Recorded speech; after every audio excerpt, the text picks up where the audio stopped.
بسم اللہ الرحمن الرحیم. سب کو میں خوش آمدید کہتا ہوں. اسلامک بینکنگ کے بھی لوگ ہیں اور ہمارے اپنے بھی فیکلٹی کے بھی لوگ ہیں، اور ڈاکٹر عارف بٹ جنہوں نے بہت مدد کی ہمیں نمل یونیورسٹی میں، جو انشاءاللہ وہ میری ایک ڈریم ہے کہ وہ آکسفورڈ یونیورسٹی پاکستان کی بنے گی. ایک تو ہمیں ملک میں تعلیم کی اہمیت، ہائر ایجوکیشن کی اہمیت. ہائر ایجوکیشن ایکچولی پروڈیوس کرتا ہے وہ انٹلیکٹ جو کہ ملک کو اٹھاتا ہے اور نالج اکانومی کی طرف لے کے جاتا ہے، تو اس کا ڈائریکٹ ریلیونس اکانومی کے اوپر بھی ہے اور ایک ملک کی ترقی کے اوپر بھی ہے. لیکن ایک دوسری پہلو ہے جو کہ جس کے بغیر ایک معاشرہ نہیں چل سکتا آگے. یہ جو بھی سینٹ کا الیکشن ہوا، اس میں جو سب کے سامنے قوم کی جو چیزیں آئیں کہ ملک کی لیڈرشپ کے اوپر خرید و فروخت ہو رہی تھی جس طرح کوئی بکرا منڈی میں لوگ بک رہے ہوں، اور اس کے اوپر پھر جو انصاف کا نظام تھا اس نے بھی اس کے اوپر کوئی ایکشن نہیں لیا. تو میں یہ کیوں کہتا ہوں کہ، اور اس پہ آتا ہوں کہ القادر یونیورسٹی، یہ میری ایک سوچ تھی بڑی دیر سے کہ ایک ایسی ایک یونیورسٹی ہونی چاہیے جو لوگوں کو یہ تو بتائے کہ انسان اور جانور میں فرق کیا ہے. جانور تو دنیا میں آتا ہے، کھاتا ہے، پیتا ہے، بچے پیدا کر کے مر جاتا ہے. انسان اگر وہ بھی دنیا میں صرف کھا پی کے بچے پیدا کر کے مر جائے تو اس میں اور جانور میں کیا فرق ہوا؟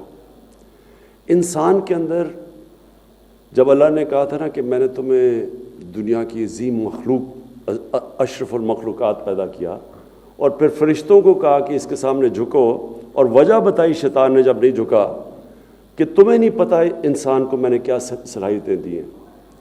اور مولانا رومی نے اس کو اس طرح ترجمہ کیا، اس کا اور ورژن پریزنٹ کیا. مولانا رومی نے کہا کہ انسانوں کو کہ جب اللہ نے آپ کو پر دیے ہیں تو کیوں چونٹیوں کی طرح زمین پہ رینگ رہے ہو؟ سو انسان کا بہت بڑا مرتبہ اللہ نے بنایا ہے. پرابلم یہ ہے کہ انسان زیادہ تر دنیا میں عقل مند جانور کی طرح پھرتا ہے. القادر یونیورسٹی کا مقصد کیا ہے کہ یہ جو ہمارا جو دین ہے یہ کیسے لوگوں کی زندگی میں ریلیونس لے کے آتا ہے. بدقسمتی سے مسجد میں جو جاتے ہیں اور جو مسجد سے باہر نکلتے ہیں اس کی ریلیونس نہیں ہوتی، جو کہ اسلام کی جو بیسک ایک انسان کو کیریکٹر بلڈنگ ہوتا ہے، اس میں اچھے برے کی تمیز بتاتا ہے، اس میں زندگی میں آنے کا مقصد بتاتا ہے. وہ مسجد کے اندر وہ ٹرانسلیٹ نہیں ہو رہا انسان کی زندگی کے اوپر. جب محمد عبدو آج سے کوئی 125 سال پہلے یورپ گئے تو اس نے مصر میں آ کے، جو مصر کے رہنے والے تھے، انہوں نے اسٹیٹمنٹ دی کہ یورپ میں گیا، مسلمان تو نہیں نظر آئے لیکن بڑا اسلام نظر آیا، اور واپس مصر آئے تو کہا کہ یہاں مسلمان تو بہت ہیں، اسلام نہیں نظر آ رہا. میرا پوائنٹ یہ ہے کہ ہمارے پاس ایک انٹلیکچوئل، ایک ایسی یونیورسٹی ہونی چاہیے جو کہ وہ اسکالرز پروڈیوس کرے جو لوگوں کو ایک، جس طرح ایک ازہر یونیورسٹی نے ایک دفعہ مسلمانوں کے اندر، وہ بھی ایک سینٹر تھا لرننگ کا، سارے جاتے تھے، اسکالرشپ ہوتی تھی، بڑی بڑی ڈبیٹس ہوتی تھیں، بڑے بڑے، یعنی جو ٹاپ ہمارے سائنٹسٹ تھے وہ ان کا جو انڈرسٹینڈنگ دین کی تھی اور قرآن کی وہ بھی بہت تھی. یہ بڑے بڑے سائنٹسٹ تھے، تو ساتھ ساتھ چل رہا تھا، سائنس بھی چلتی تھی اور ان کو دین کی بھی سمجھ تھی. اب یہ بالکل سیپریٹ ہو چکا ہے، اور میں یہ چاہتا ہوں کہ اس یونیورسٹی میں وہ اسکالرشپ آئے جو کہ یہ آگے، جس طرح علامہ اقبال کا تھا کہ دی ریکنسٹرکشن آف ریلیجس تھاٹ کی ایک انہوں نے کتاب لکھی ہے، کہ اس کو اب آگے لے کے جائیں ہم. کیونکہ جو اسلام ہے اس کے جو علامہ اقبال کی سارا تھیسس تھا، اس کے جو فاؤنڈنگ پرنسپلز ہیں وہ تو چینج نہیں ہوتے، لیکن باقی چیزیں اجتہاد اس سے چینج ہوتی رہتی ہیں، وقت کے ساتھ وہ گرو کرتا ہے ہمارا دین. وہ اسٹیگنیٹ نہیں کرتا، اور وہ تب کرتا ہے جب کہ اسکالرز اس کیپبلٹی کے ہوں جو کہ ڈبیٹ کر کے تھاٹ پروسیس آگے لے کے جائیں۔ تو القادر انشاءاللہ میرا وہ ویژن ہے کہ یہ ہمارے ملک میں ایک ہماری سوچ کو ڈیولپ کرے گا۔ اس وقت جو ہمارا یوتھ ہے وہ اتنا متاثر ہے مغرب سے، مغرب کی ٹیکنالوجیکل پروگریس سے، اس سے وہ اتنے متاثر ہو گئے ہیں کہ وہ ریئلائز نہیں کرتے کہ اس میں بڑا فرق ہے۔ ایک معاشرہ ٹیکنالوجی میں تو آگے چلا جائے گا، لیکن کیا ان کی ایز ایک انسان ہوتے ہوئے ان کی گروتھ ہو رہی ہے یا نہیں؟ کیا وہ صحیح راستے پہ جا رہے ہیں یا غلط راستے پہ چلے گئے؟ اور یہ ہمیشہ دنیا کی تاریخ آپ پڑھیں تو کوئی بھی ایسا سویلائزیشن نہیں ہے جو کہ ہمیشہ کے لیے اوپر جا رہا ہے۔ وہ اوپر گئے ہیں، پھر کوئی ایسا وقت آتا ہے کہ وہ غلط راستہ پکڑ لیتے ہیں اور وہ نیچے آنا شروع ہو جاتے ہیں۔ تو کیونکہ میں مغرب کو باقی سب سے بہتر جانتا ہوں، اور میں زیادہ مغرب میں پوری طرح رہا بھی ہوں اور ایک حصہ رہا ہوں معاشرے کا، میں آپ کو یہ بتا دوں کہ ان میں کئی اچھائی ہیں، اور وہ اچھائیوں کی وجہ سے وہ اوپر جاتے ہیں۔ ان کی ادارے ہمارے سے زیادہ مضبوط ہیں، اور مجھے بڑے افسوس سے کہنا پڑتا ہے ان کی اخلاقیات ہمارے سے بہت زیادہ ہے۔ جو ان کی مورل سٹینڈرڈز ہیں، اور مورالٹی میں وہ نہیں بات کر رہا کہ میں صرف ان کی سچائی کی بات کر رہا ہوں۔ ان کی آپ پارلیمنٹ میں چلے جائیں، ان کی جو لیڈرشپ کی چھوٹی چھوٹی چیز کے اوپر یہ تو بڑی دور کی بات ہے کہ یہ پیسے، ایک کینڈیڈیٹ کا بیٹا پیسے آفر کر رہا ہے اور وہ نیگوشیٹ کر رہا ہے کہ جی کتنی قیمت لگائے گی اپنا ضمیر بیچنے کے لیے، اس کا تصور بھی نہیں ہے وہاں۔ چھوٹی چھوٹی چیزوں کے اوپر اگر وہ کیریکٹر نہ ہو لیڈرشپ کا، وہ ڈسکوالیفائی کر دیتے ہیں۔ تو ان کا جو یہ مورالٹی ہے یہ ہمارے سے زیادہ آگے ہے، ان کی سچائی ہمارے سے زیادہ ہے، اور ان کی محنت تعلیم اس میں ہمارے سے زیادہ آگے نکل گئے۔ لیکن جو ان کی تباہی ہے وہ ان کے فیملی سسٹم کے اندر ہے، اور فیملی سسٹم ہوتا ہی اس کا تعلق دین کے ساتھ ہے۔ یہ کسی نے کہنا کہ جی آج کل اگر وہ فیملی سسٹم جا رہا ہے تو یہ ماڈرنٹی ہے، اس کا ماڈرنٹی سے کوئی تعلق نہیں ہے۔ وہ حضرت لوط علیہ السلام کے زمانے میں بھی وہ تو پرانا زمانہ تھا، لیکن وہ تباہ ہوا۔ ان کی مورالٹی، جب ان کا جو فیملی سسٹم سارا کریش ہوا تو معاشرہ گیا، اور جب مورل سسٹم تباہ ہوتا ہے تب بھی ایک معاشرہ چلا جاتا ہے۔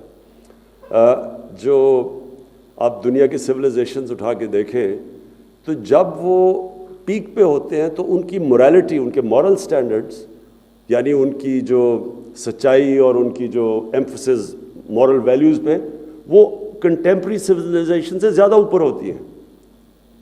اور وہ جب نیچے جاتے ہیں وہ مورالٹی کولیپس ہوتی ہے۔ فائنینشیل کولیپس پہ سویلائزیشن نہیں نیچے جاتا، ان کے جب مورل ویلیوز کولیپس ہوتے ہیں وہ نیچے چلا جاتا ہے۔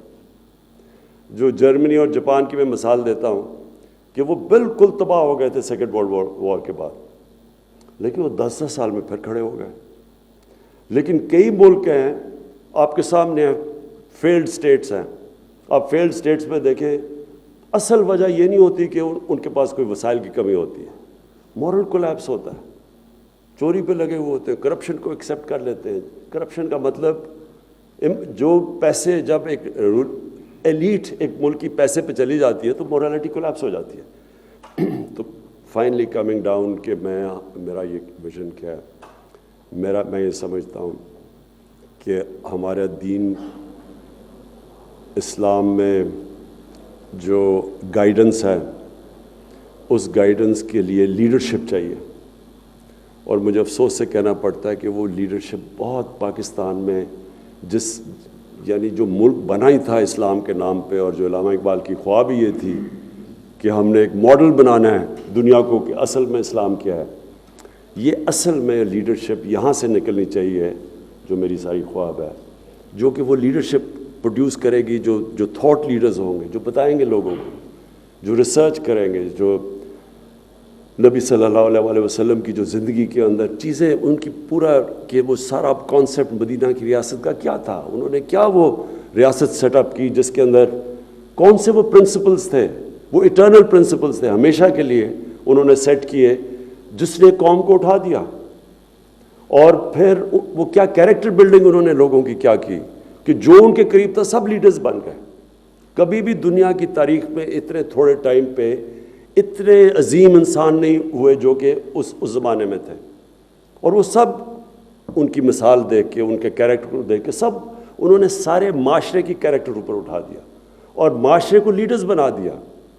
اتنے ایک میں کتاب کو ریفر کرتا ہوں کہ دی عرب کانکویسٹ، وہ ہمیشہ اس کے اندر صرف ایک چیز ہے کہ وہ سب حیران تھے کہ نہ ان کے پاس کوئی زیادہ فوجیں بڑی ہیں، نہ ان کے پاس کوئی نئے ہتھیار ہیں، یہ کیسے ساری دنیا پہ چھا گئے لوگ.